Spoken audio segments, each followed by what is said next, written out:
Good night, Mimikyu. I hope you have yourself a good sleep.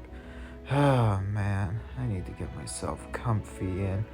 Dad, I'm bored. Son, it's bedtime. Go to sleep. But I can't sleep, Dad. I'm scared. What are you even scared of? There are like no monsters around. Those are not even real. It's just fictional.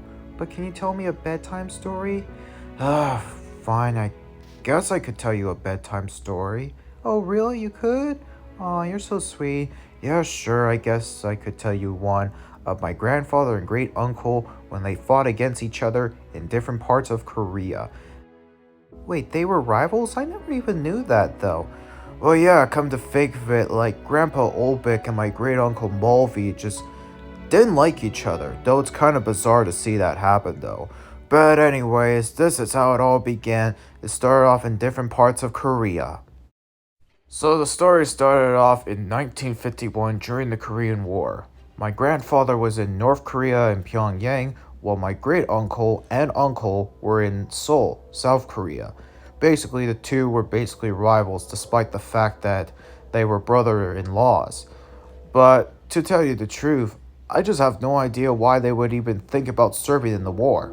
My uncle Nikolai Jr. was basically drafted into the Canadian Army, while my great uncle James was part of the Ukraine Army, even though he was living in Velika Klutska in the SFR Yugoslavia, which is today Bosnia and Herzegovina.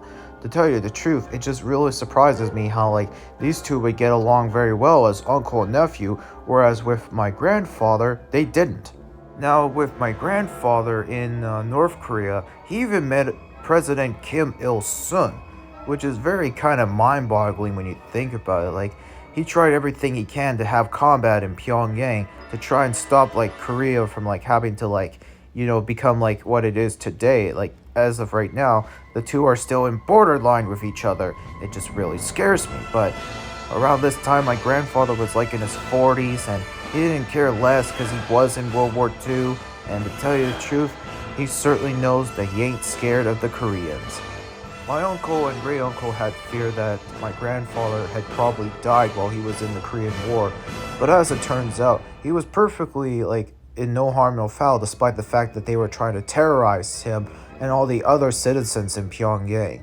And to be fair though, I mean Seoul's a very good place to travel today, has some amazing skyscrapers, but around this time it was a whole different story. My great uncle Mulvey and my uncle Nikolai Jr. trying to comfort against each other, especially they were scared that my grandfather was dead, but as it turns out he was still alive. And I understand the emotional grievance that they probably had for each other, and it just really makes me sad to see that happen. My grandfather was very lucky to survive through a crazy bombing that occurred in Pyongyang. He was one of the few survivors that actually did happen. He even tried to fight back against the Koreans and try and make use out of their native place. And it just don't know how he could do some type of veracity, to be fair.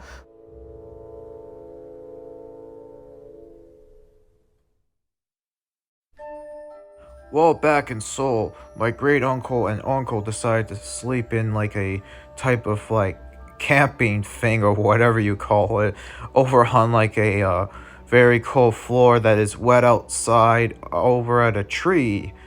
I don't understand why they would even think about doing that when they could possibly get rained on. But at the same time, they probably didn't even care, and my grandfather was still trying to survive through that little bombing, and thankfully he was able to make it out alive while the thing was steaming hot, like a steamed ham. It just felt very scary, though, honestly. A couple months had passed by. My great uncle said that he was going back home to Ukraine to help raise his family, and wishing my uncle Nikolai Jr. the best of luck in Korea to see if he gets himself reunited with his father and see if he's still alive. And of course, Mulvey went on to his plane and off he goes back home to Kiev, Ukraine. I'll tell you this though, the flight was pretty interesting to see though. I've been to Ukraine myself just once.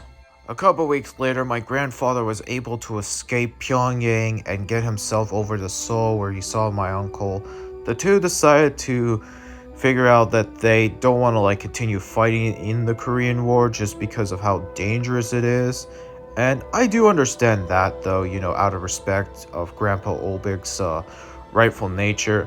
And from there, they went from Seoul all the way back home to Winnipeg, Manitoba. I'll say this, like it was a very nice plane flight, yes indeed. And with the two of them being safe and sound back in their hometown of Winnipeg, Manitoba, a very nice experience for all three of them, as a matter of fact. And to tell you the truth, I couldn't love my family even more. And then from there, my grandfather just felt like he had the best time. Good night, Travis. I hope you have yourself a great sleep. And I hope to have like a great sleep myself. Tell you the truth, I don't want to talk too loud, because like I'm definitely getting myself excited for New York City. I honestly cannot wait to check out the beautiful places. Time to go to sleep.